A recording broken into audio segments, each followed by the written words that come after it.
So for this purpose, of course, I'm just going to go with a blank old composition here, 1920, 1080. Maybe I'll give it some length of time other than just 6.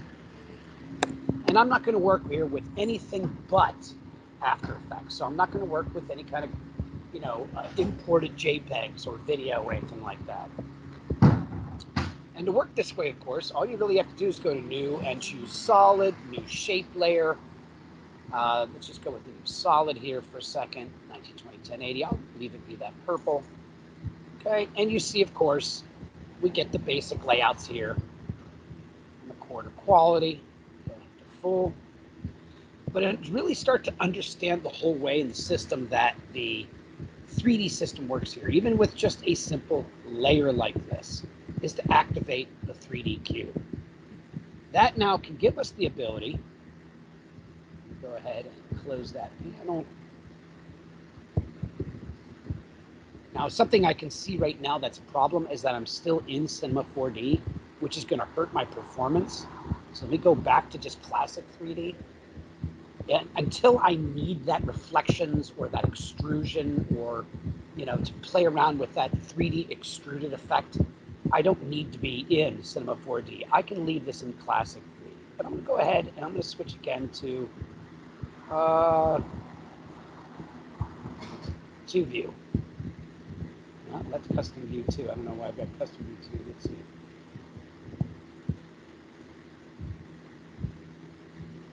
It's interesting, you got these different ways of looking at it. So again, what this is just a different view perspective on this plane. Front, side, top, all that. And I'm noticing that this is a little bit different than what we had on the campus computer. And that makes sense because I've never, I can switch just to top view here. And I can see in the top view now what that's doing. I wonder if I switch this to a different workspace that deals with this. Let's see. Will it give me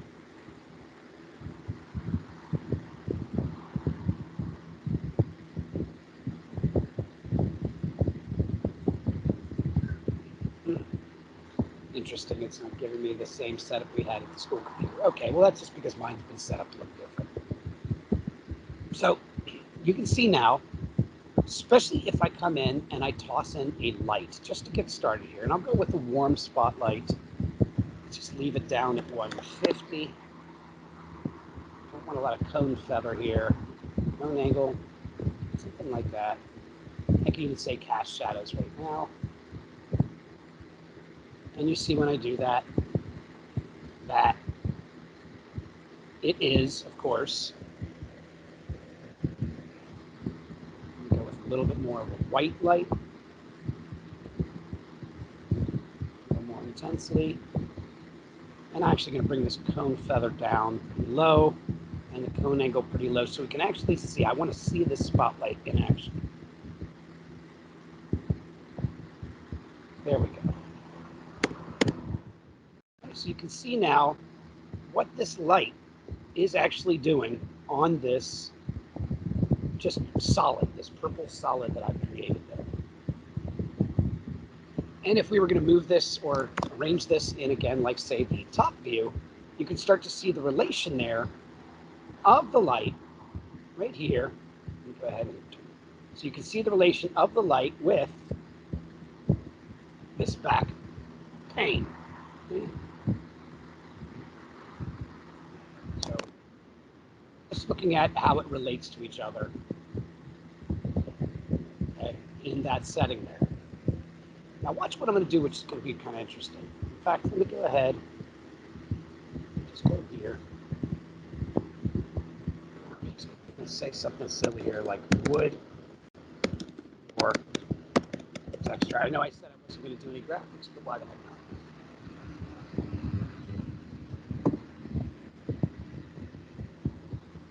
Because it's just a great way to understand this 3D lights, layers, and system here. So let's just find a nice big texture. Sure, this is nice and large. Save image as.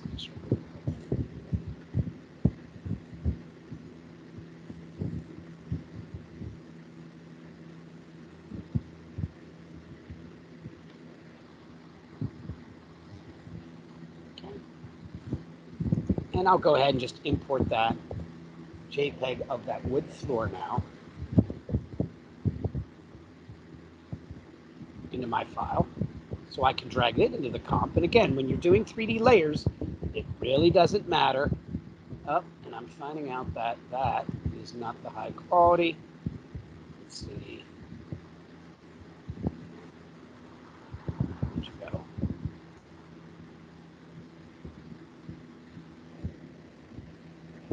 Trying to get this to be the largest possible quality, and that's why I don't really care for Bing.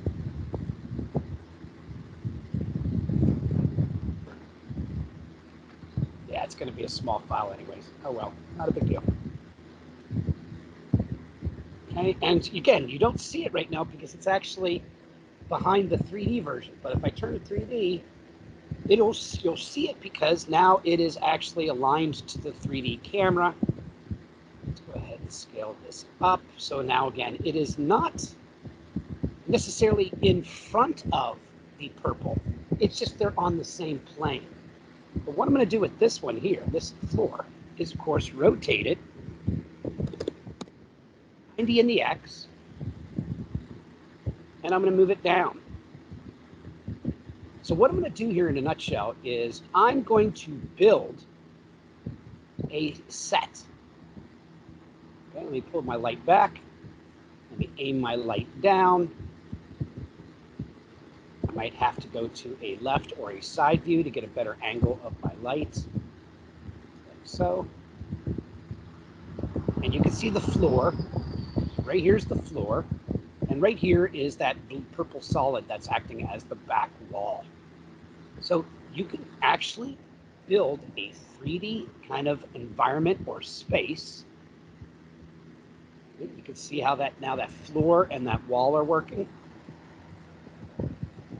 So you can imagine, what if this back, instead of being a solid that is purple, what if that was in fact, let's do this, what's this? Theater.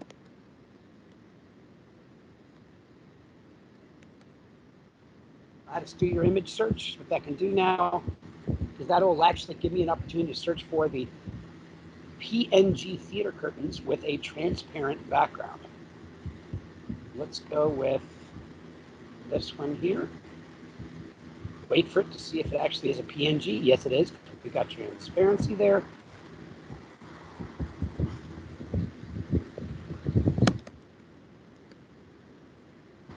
And watch how cool this is now. At the pipeline of doing that means all I have to do is open up my purple solid, which is just a placeholder at this point, right click on it, and replace it with those curtains. And you'll see the curtains are transparent. Now, there is some scaling and so on that we're going to have to do here. Again, it's not really, it's more of a scale issue than it is a distance issue, because remember, if we go to the top-down view, you can see here that here's my curtains, and here's my floor.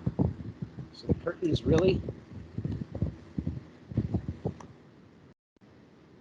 already are kind of in the back of the stage, or I can bring them a little more forward, which is the equivalent, kind of gives that same appearance as scaling.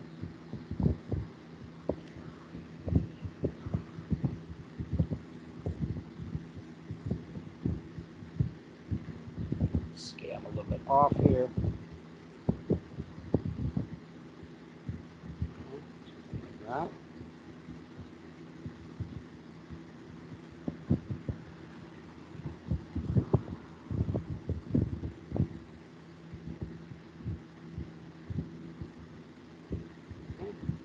So you can see I'm literally now starting to build a 3D set, a scene if you wish. But the more I mess with this,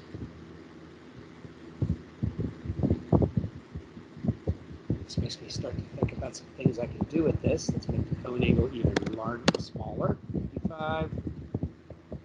I'll give it a little bit more feather.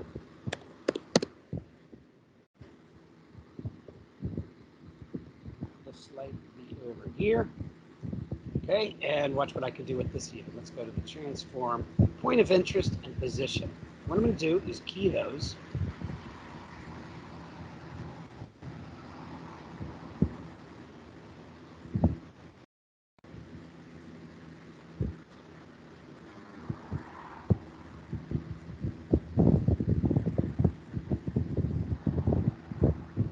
So think of like some matinee announcement on a stage or something like that, where you've got the spotlight coming down on the stage, going back and forth. Let's go ahead and take that spotlight now and duplicate. This will allow me to get another light here. I'll go with cool.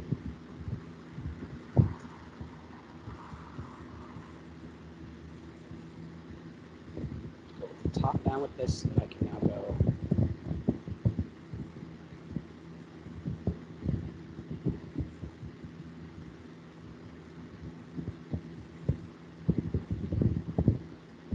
So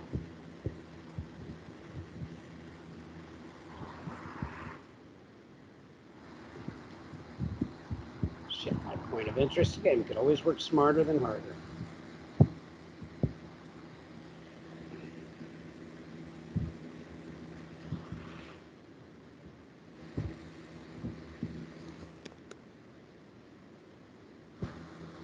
And now these two lights should play opposite of each other. Let's go to a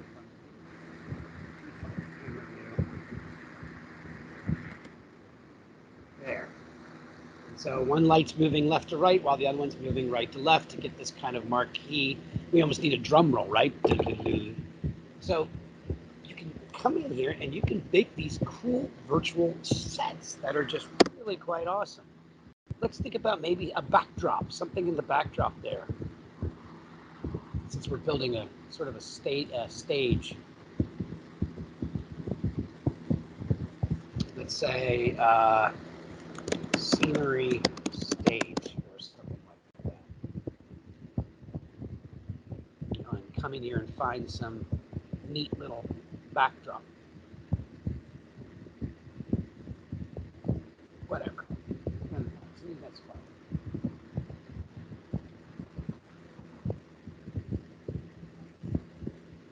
Let's see what he does.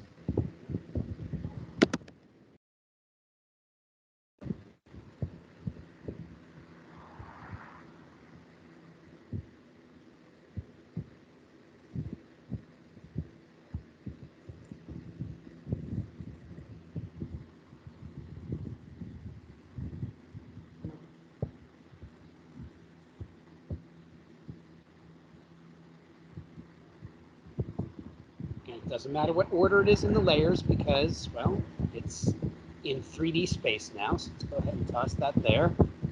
But then again, we need to go to the top down or side view and be able to now send this to the actual back. So you see, we're actually creating depth, physical depth between this so that we can play around with depth of field and units and distance in our set.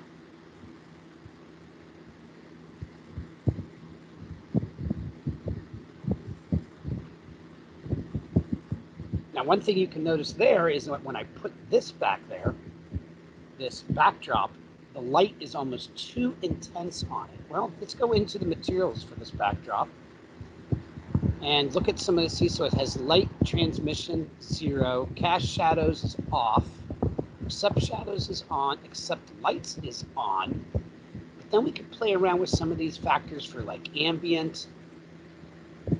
We can play around with factors for diffuse, specular intensity. That's basically its shine, which basically, if it's just a painting, a backdrop, it probably shouldn't have any specular shininess or intensity, meaning it's not shiny. Even metal value. See, if I play around with those, it affects how the light affects it. So really, if you haven't had any either 3D Maya classes or Softimage or Studio Max classes, you don't understand shaders or shader libraries, which are things like specular, diffuse, reflection, refraction. It's where you're telling something to act this way when light hits it. Right, so we got that back there, but watch now, I'm going to select now the curtains and go into their material options.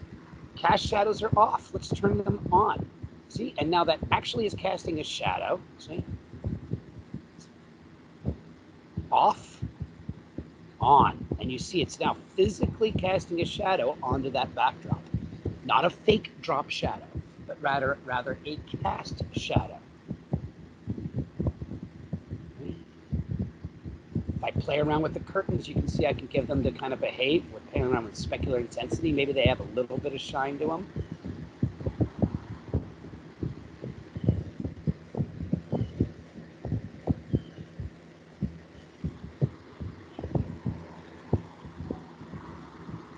Okay, looking good here. In fact, this would also be where I can take the floor and play around with its material attributes so that it is very shiny and specular, especially if I were to move into the, instead of classic Cinema 4D, I can actually create reflectivity on that floor. So whatever is in the stage, in the middle of the platform here, actually would give off a shadow, which is pretty neat.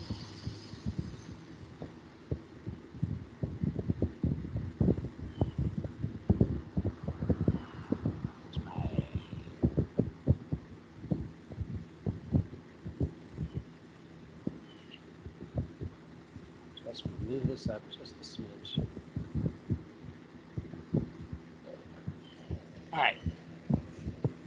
Now then, what else can we do here? Well, let's have some fun. Here, and let's say woman, trapeze, PNG. I'm trying to find the cheapest versions I can here without having to. So I've got something like this, or this. I'm looking for something a little more stylized than just that, without having to go into Photoshop and cut this out.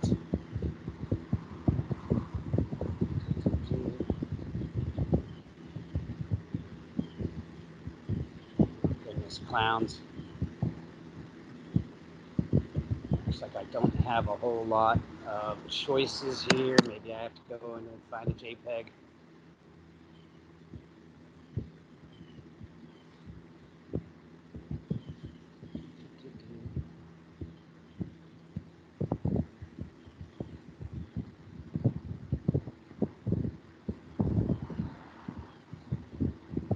Oh, give me something here. Let's see. Vintage, sure.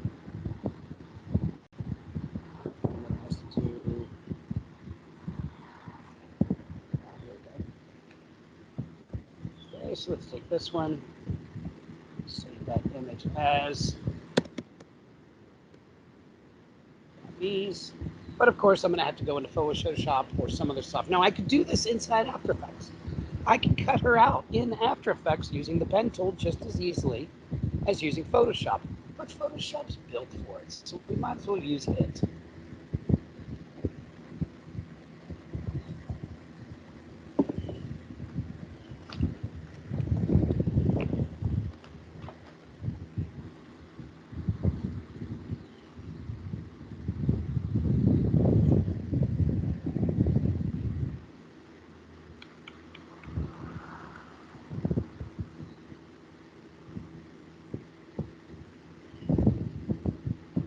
Now, while that's doing that, something that's really cool here, right? Because I'm waiting for Photoshop to load.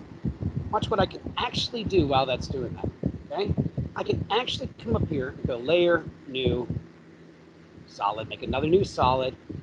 Let's go with a color that's big and bold, that stands out. Like yellow, 1920, 1080.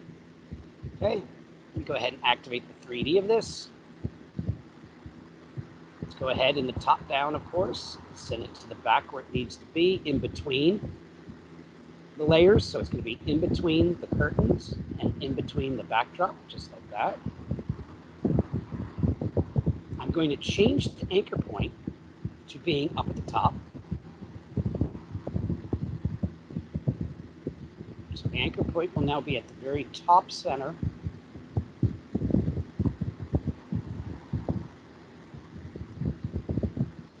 Like that. Let's go ahead now and move it back to where it needs to be.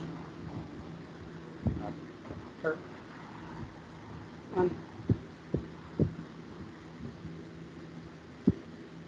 This is, again, one of those situations, if your performance lags, turn down the quality of your preview, check, double check your purge. I don't have any reason to have, see, I've got 3 gigs. I don't need 3 gigs here. I haven't even hit play yet. Okay. Go ahead and scale it down a little bit, just like so. And watch what I can do here. So what I can do is I can sit here and I can animate this yellow solid right now. It's nothing really fancy about it. It's just a yellow solid. What I can do is I can animate it. And what I'm going to do is this would actually be rotating in the X as well. So this is just going to be, see, kind of swing, kind of like so. You see, I've got my limits and pivots, so I might have to move that curtain towards me a little bit to give myself a little bit more room. But what I'm going to do there is I'm just going to give it an initial position.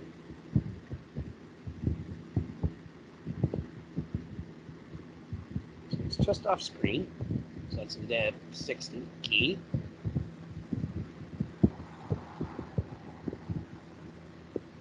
Swing it out. Now you see it is going through the curtain, but I'm not too worried about that because that will actually change when I have just her cut out. So let's go to a -30. Let's go to a +30. You see now I can take these keys I've just created, Command-C to copy them, paste,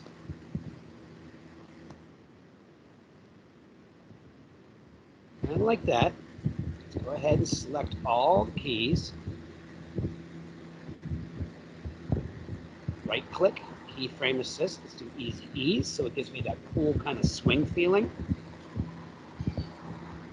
And what I'm going to do is I'm also going to key here the position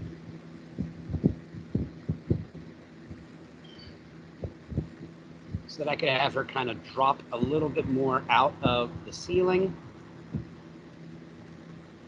Oops, not that. Okay, take that key there. Oops. Command copy C and copy V, so now she's going to fly up out of the ceiling there as well.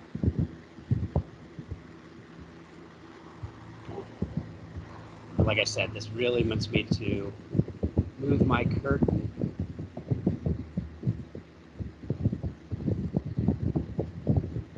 much closer.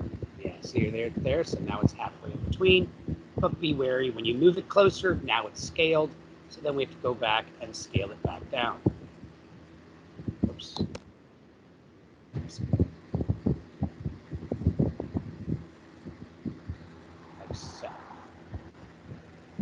So what we got now is this yellow solid that's going to come in and swing back and forth, see?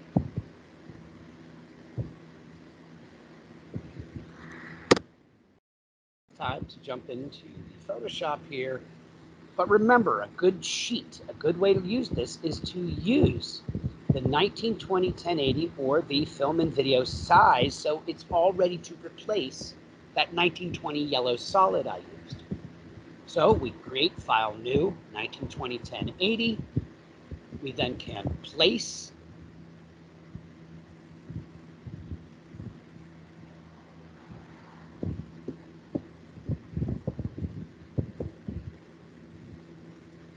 she is, the trapeze, to get this to be the proper size for the 1920 1080. There she is there. I also know that she also can be minimized down like that. Now, shortcut keys for removing. Let's go ahead and I don't really want to see clear my guides. Let's get rid of those. But again, a very quick and efficient way of cutting something out without getting too gosh darn fancy with it. Zoom in on her. Is using the pen tool. But remember too, if we're going to do that, we might as well right click and convert a rasterize that smart layer. So again, because when you place embed, it gives us a smart layer. Now, the pen tool, not to get very frustrated with it, best way to use it is just chop, chop, chop, chop like an X-Acto knife. Whoops. You can always move these after the fact. You can also adjust them as needed with feather and selection mask. So I'm just going to go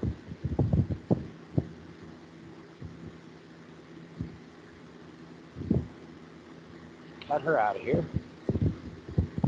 Remember, she's going to be quite small and quite far away when this is all said and done, so it doesn't have to be perfect. But my favorite way of doing this is just click, click, click.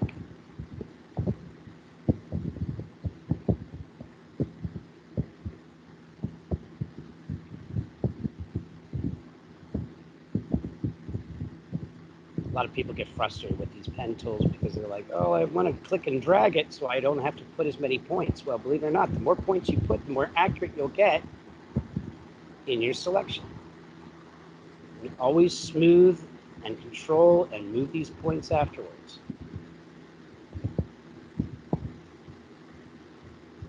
And things like the Magic Wand or the Smart Selection or some of these other newer tools just don't do.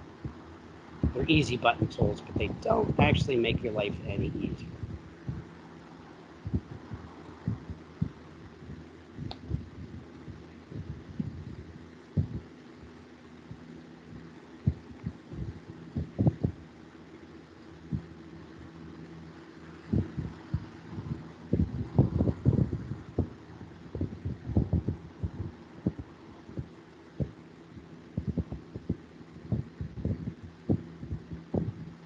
Okay, and seal it up. Now, what's cool about this is I can do this is I could do and just use a layer mask or something, or a vector mask, but I'm just going to keep it simple here. Okay, make selection. You can even add feathers, but I'm going to say no there. I'm going to hit OK. That makes the selection now. Now, if I switch over to another tool here, maybe I use the polygonal lasso, I can add, or I can hold Shift to add to get. Oh, I'm sorry, I should be subtracting. My bad. Hold on a second. Let this thing catch up to me. Subtract. And something's not happy about this.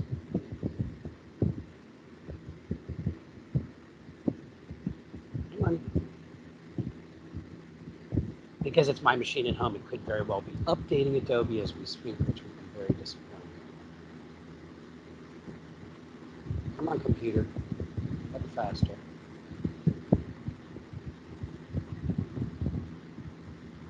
All right, apparently I have made it very angry because it is locked up on this tool. And if I wait, it might actually work, or... So what I was doing here again was selecting, and then I was going to use this simple tool to subtract out her arms here and here, and then use what's called this select and mask to adjust that selection, to smooth it, to feather it, to offset the pixels a little bit, just to clean it up. Remember, I don't need a high quality version of her, and this is just not doing. What is the hang? Too many things open.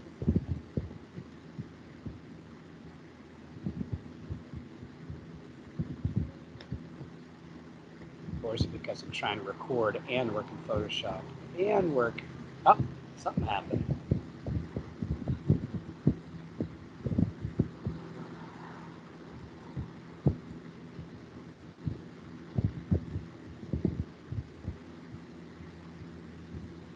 See, here's something happening.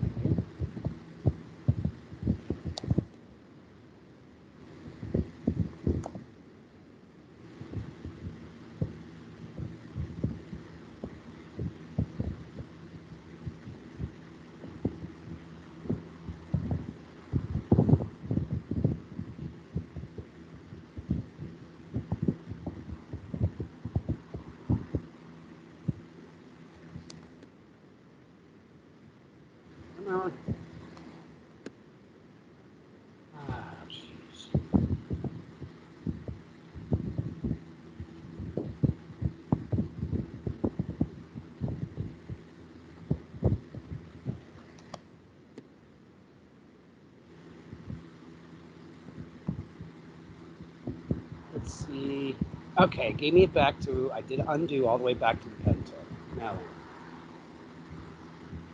let's go back to make selection. I'm going to keep this stupid and simple for now. So I'm making a selection by converting it to the marching ants.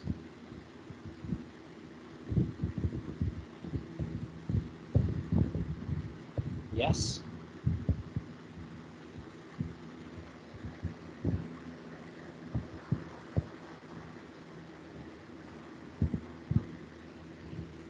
Okay. Yeah. Go ahead here. Make the selection. Okay.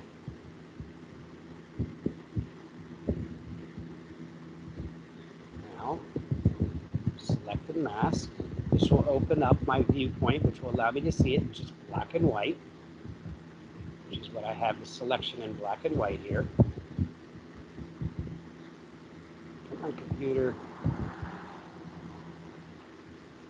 It's my graphics. There we go. And I can see it now, what I have selected, what I don't.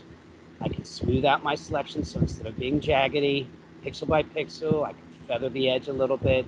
I can even shift the edge in or out of what I've selected.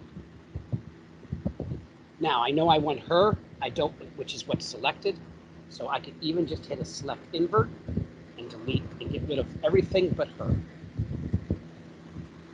Let's cross our fingers and hope it'll work.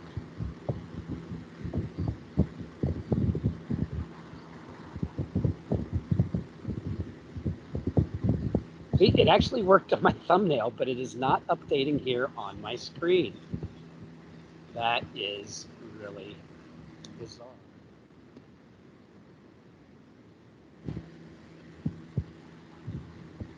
Yeah, I'm definitely having a little bit of a graphics lag. Come on. Yeah, because you can clearly see it works in the thumbnail.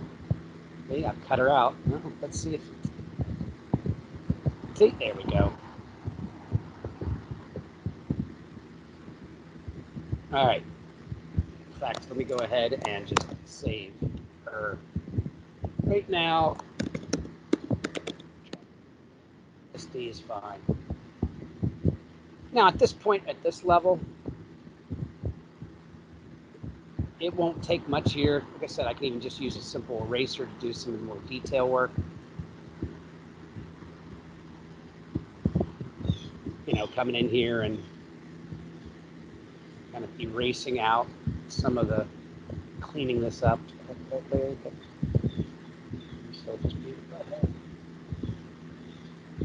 Or using the pen tool or the polygonal lasso or whatever to come in here.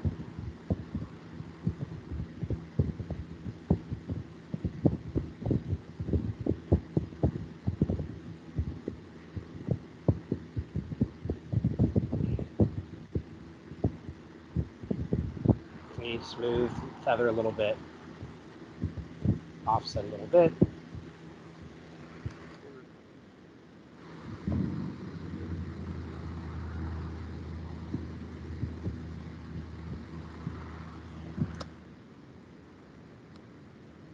Definitely have lag in my graphics. That.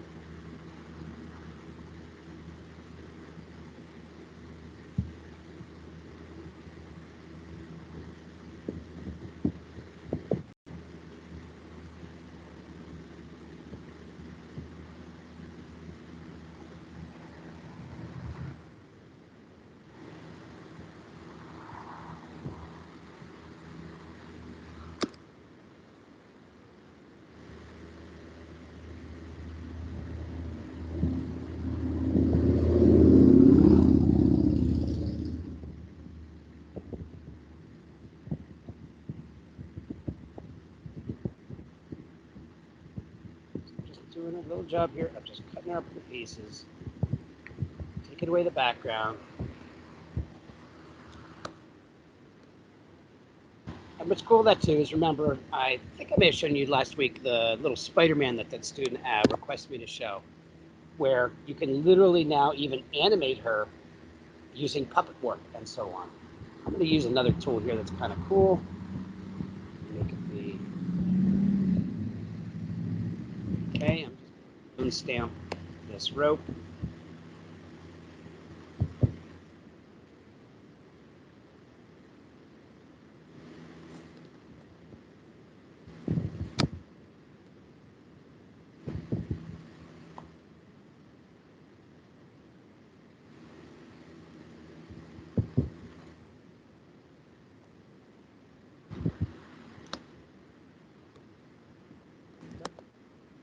Really upset with the way my graphics cards were flowing.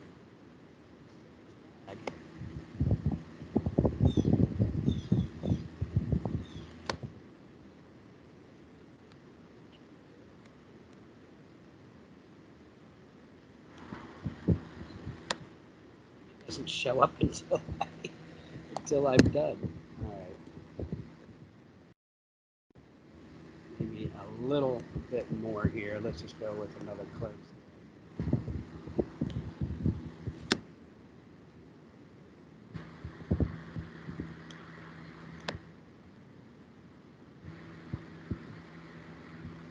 All right. Now we're starting upset.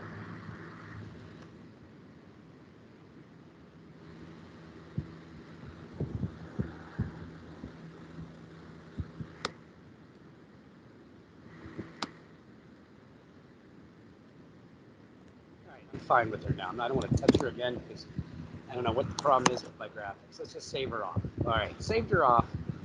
Close her. Get rid of Photoshop. See if I can get some memory back here. Let's go ahead and import her now. But remember now, I've already got the animation of this yellow solid. Come on. Here we go. Right? I've already got this yellow solid performing. So all I really need to do is rather than just import and track it, I could literally place, right click, replace with that PSD. Now it's one layer. I don't need to bring it in as group position because it's only one layer, so footage will work. Choose the layer, yes. Now you see she's there, but remember, we also now have to affect how that material, specular intensity, all that kind of plays into how it attracts that light. Oh, and let's go ahead and make sure she casts shadows as well. So let's hit the spacebar for the first time now. Now you can see some issues here where, yeah, I do need to kind of play around with how close that background is, because she's swinging into it and getting her feet cut up. So let's go to another top-down view here. Backdrop. Way back. But then we have to go to the default because we scaled that way back. We need to play around with its scale.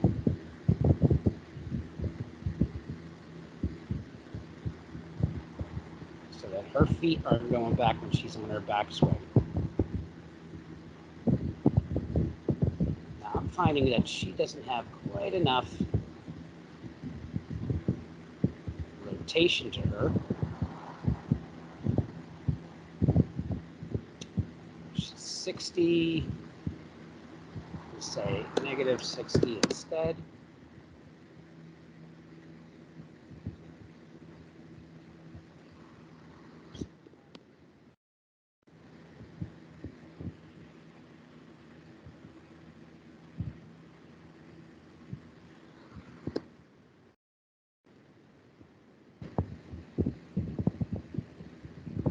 I'm just playing with some of these numbers here.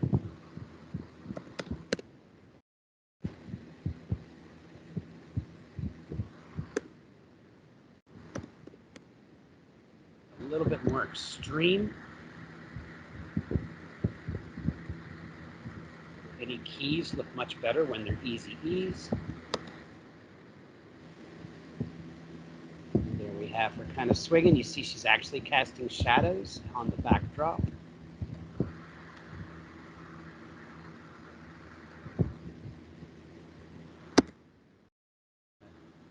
Have her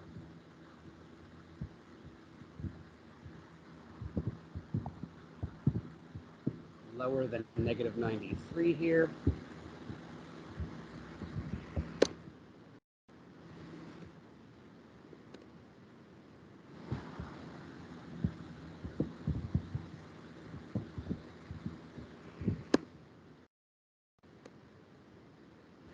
So I'll add another one.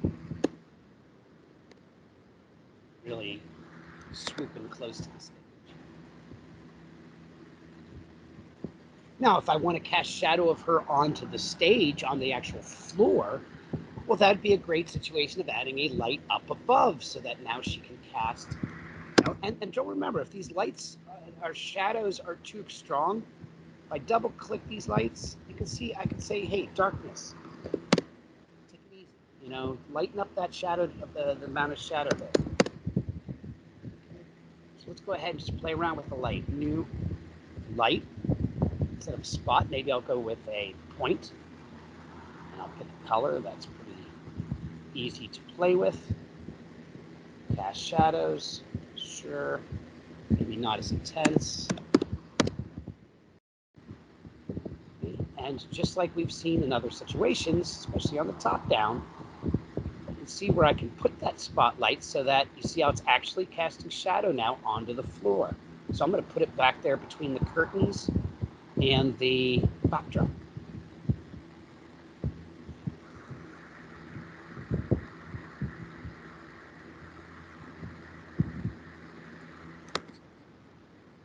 See the progress here. Come on.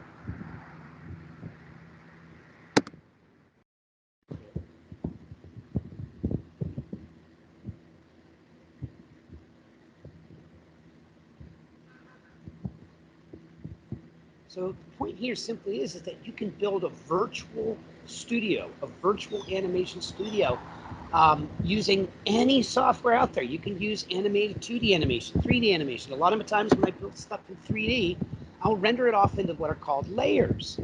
And then I'll foreground, middle ground, background, and then I'll put it together again here because it's a lot quicker to render out of 3D software, even in layers when you don't have, you know, if I'm rendering a car and the background is really far away, well, if I have to wait for that to render in, say, Maya, it's going to take hours and hours because it's trying to pick up reflections from a background that is a half mile away. Whereas if I render it in layers, so it's just the car and the objects close to it, the background is a completely different still or a different hand render. And then in After Effects, I can put them back together again in a lot less time. And say, if I'm trying to battle with, ray tracing, refraction, all that. Now, a couple of things I can play with here just because I'm looking there. Any moving parts, right? Let's go ahead and turn on the motion blur. I mean, I can even have curtains open up at the very beginning just by having them slide apart. That would be kind of cool. Let the curtains open as she's basically, swinging in there. I could play around with, well, what if I went to playing around with the Cinema 4D and now I can play around with reflections so that she would appear in the reflections on the floor or something like that.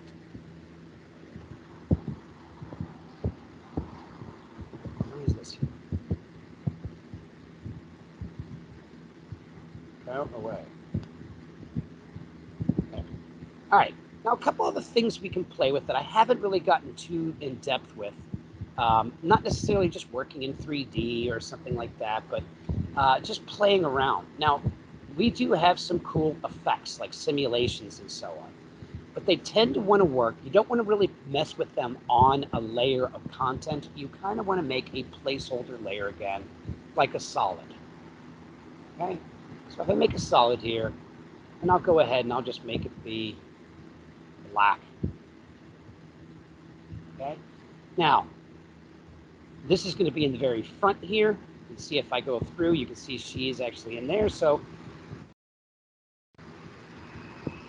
I could actually make it three-dimensional and put it in front of the stage.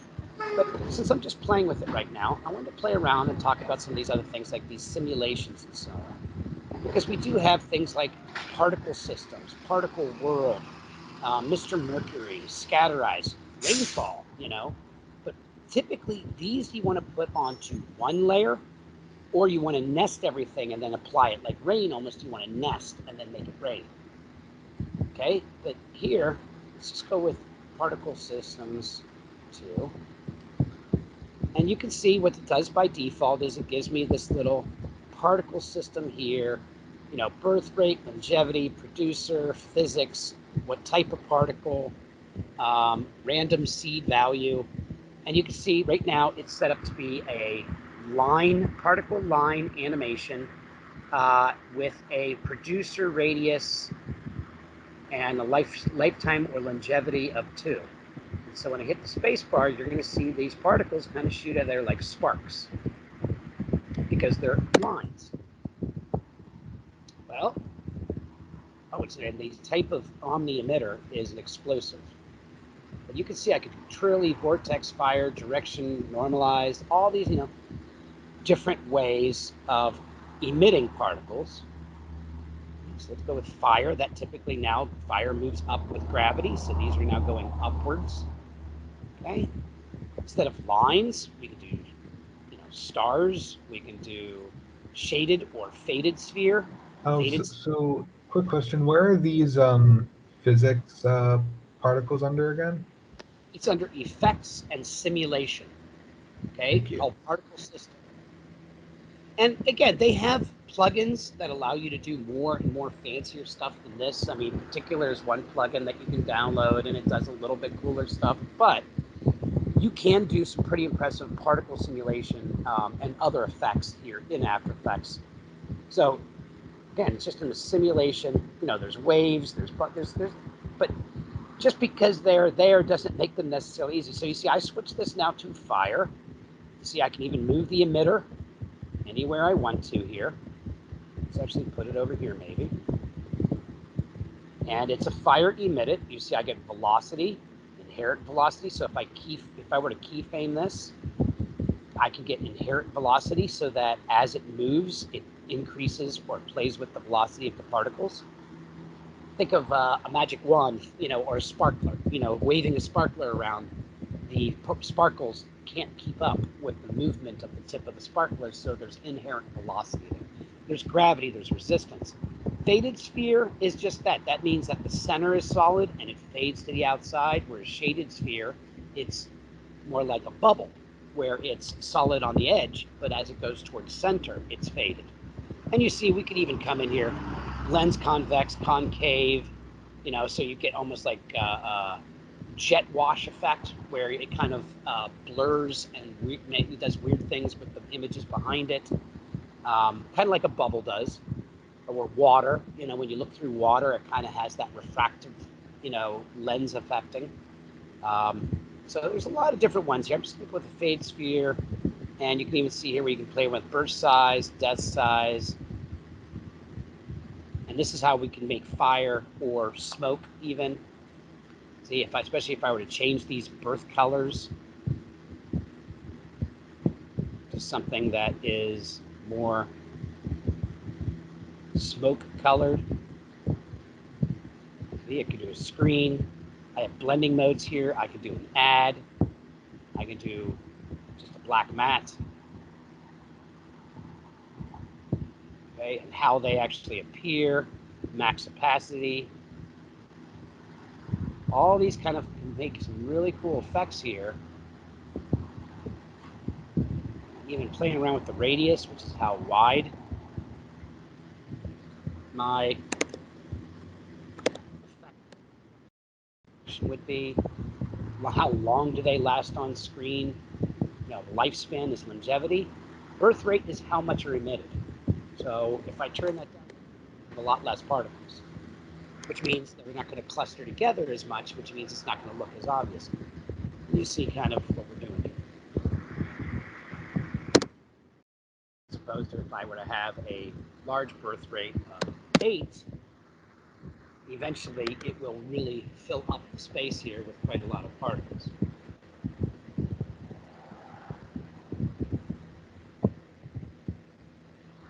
So there's a lot more involved here with After Effects than just, that's why I call it almost animation Photoshop, because you can really play around a lot with what this does. In fact, even watch this, if I put this over here, really stretch this out. I have just this massive, collection here of particles.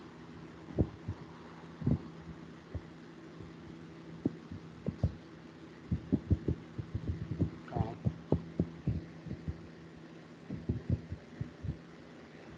Okay, now you can see because of layers, it's in front. I can even use this to stencil alpha, which is kind of cool. Look at this now. See? Meaning I'm using the particles to cut out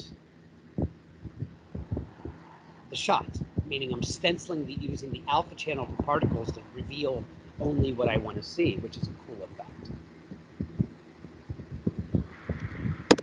I could stencil Luma, or you can do a lot of very neat stuff here. Where am I graph here?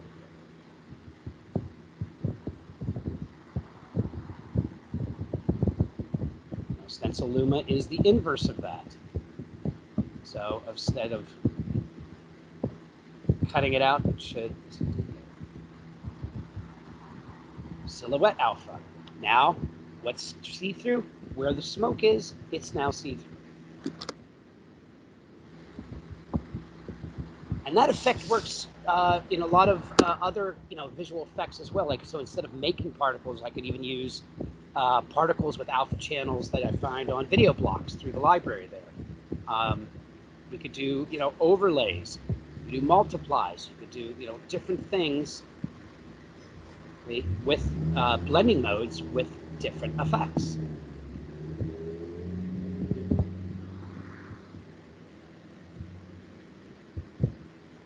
See, now you don't even see it because I did it as everything that is white is now transparent effect using the multiply.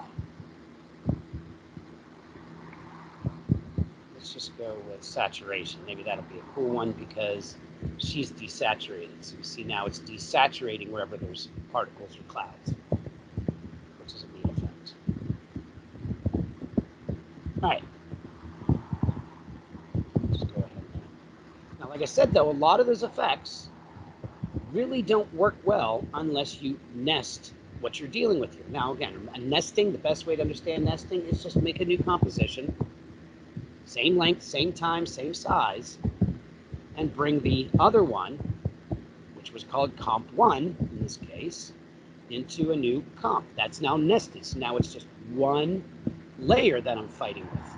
And I can do so much with this now because a lot of these effects, especially on the simulation side, things like rainfall. Well, we're not going to see it because we need to increase the size and maybe give it some wind, okay, and maybe increase the drops. And so you're starting to see it happen here. Variation of wind. And now if I spacebar preview, you can see it's applied rain to the whole layer. If I were to do that with multiple layers, like the previous composition I was building, it would only apply rain to the layer that I've selected to put it to. So sometimes you have to build in layers and then nest it, and then you can apply some of these effects to it.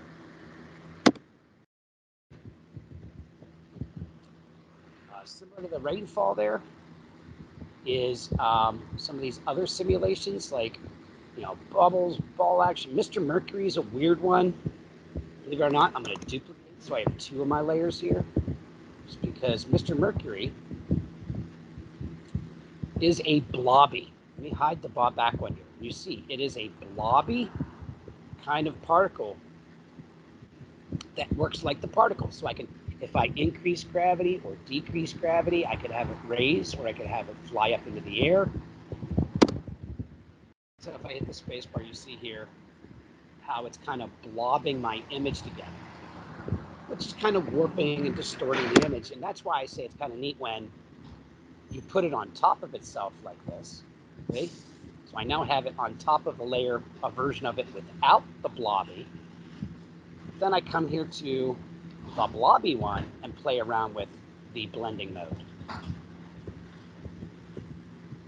Okay? Or even instead of just playing around with that, just play around with the opacity of this and you see it almost gets you, like I say, that kind of jet wash, or when you're looking at, you know, the heat coming off of the top of a car, and you get that wave, that kind of strange wavy action there, how they kind of distort it. Ways you can keep playing with that just to make it more and more kind of wispy. I mean, I'm adding a blur. That's typically what I add to my particles if I want to make it more foggy. Just add, you know, a blur, whether it be a Gaussian blur or a fast blur or a directional blur even, and it just breaks up that sharp edge. So you get just a little bit of that weird visible distortion.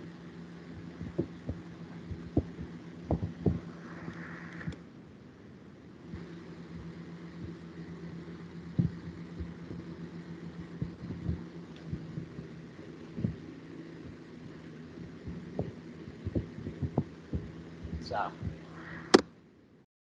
there are just tons of ways to play around with these simulation and effects here besides just the ones I've got.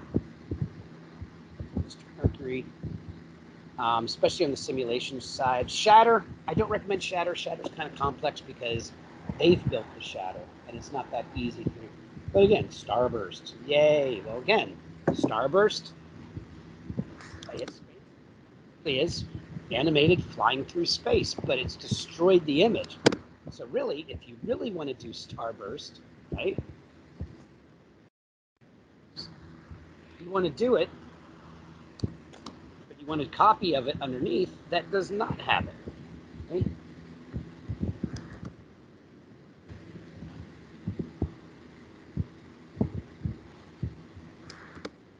So all it's doing is just distorting the image when you put that Starburst. Let's pick some poly bubbles, drizzle ball, all these different things. There is one actually called hair. I'll probably crash my system, so let's see. And you can see that, yes, it is hair, thickness, weight, density. You can change the color effect of this hair. See? I don't know what it's using as its map layer here. Light shading, but what the heck is this hair? Well, look at this, how silly this is. It literally, that is the animation of the swing underneath of it, and it is converting color and everything to hair. It's very bizarre. I've only seen people do this with animated text before that made it look good, where they were doing some vector morphing or something like that. And there you see it in real time. Just bizarre. And what's causing all this motion, of course, is the animated light. So it's light on dark. As you can see, that spotlight moving left to right, which is causing that. And the girl, of course, in the tram in the center. Weird. Which, I guess, if we come over here and we were to hide all those lights, and now all we have is her and the trapeze animating in the middle. It's weird. Like I said, I've never really found much of a use for that. But very cool. All right. I'm looking at the time here. It's about 9:05. I'm not going to, yeah, you know what? Let's go ahead. Well, I've got this. Let's go ahead and add to media encoder. And let's render this off just to have it so I can put it in the front of the video when I make this tutorial. But the inspiration, of course, for this was, let's see if I can find it. Search the web.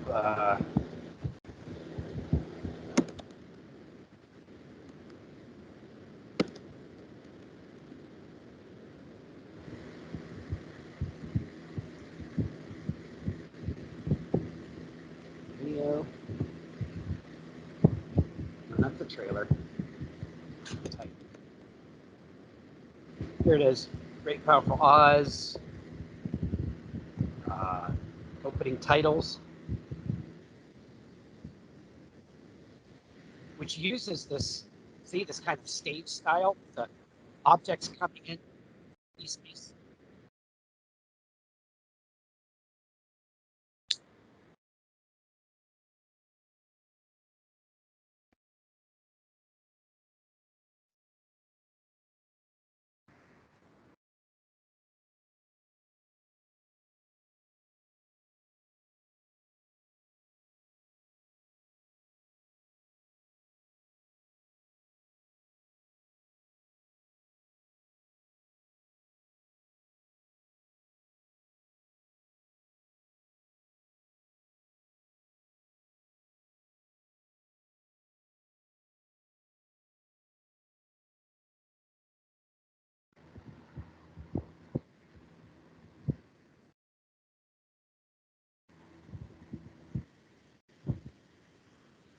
So you're seeing here they're just using a lot of evidence of 3D layers and like little cutouts that animate in, animate out. There's things that are spinning and rotating on three-dimensional axes, as they're animating around, and just combining it with this kind of old style puppet show kind of effect. All right, once again, when it comes time to render in the media encoder, which is we preferably always double check and say, hey, is this actually H.264? I'll tell you, just like on my machine here, my machine has a memory. It always remembers the last one I did, which may not have been H.264 1920 1080. So you always want to double check. Double check by scrolling through here to make sure everything is correct there. Okay, that we don't have a bunch of time on the end. Double check that it is H.264 or whatever format you're being requested to do this. I'm asking for H.264. Presets. Now, if we match source high bit rate, we're going to get a pretty good quality. Or we could literally say high quality 1080, or we could actually say Facebook 1080 or some other format as requested. I teach a class in media and I make them give me all different sizes and formats. Finally, output name. I can come here, click that, give it a name because it doesn't know where it's going right now. Let's see. Okay. And I haven't really talked, and you can't really see these very much here because my screen, again, I'm dealing with a tiny little 13-inch screen. But under here, if it would let me do this, which it is not, under these, you can actually make color changes. You can embed a watermark. You can add a logo. You can add text. You can publish directly to YouTube. You can publish directly to the Creative Cloud. You can publish directly to Twitter or Vimeo. Okay? You can add captions. There's a lot of cool stuff here in these other options here in the media encoder. Oh, I hit OK. I hit my green button. And you can see the progress, meaning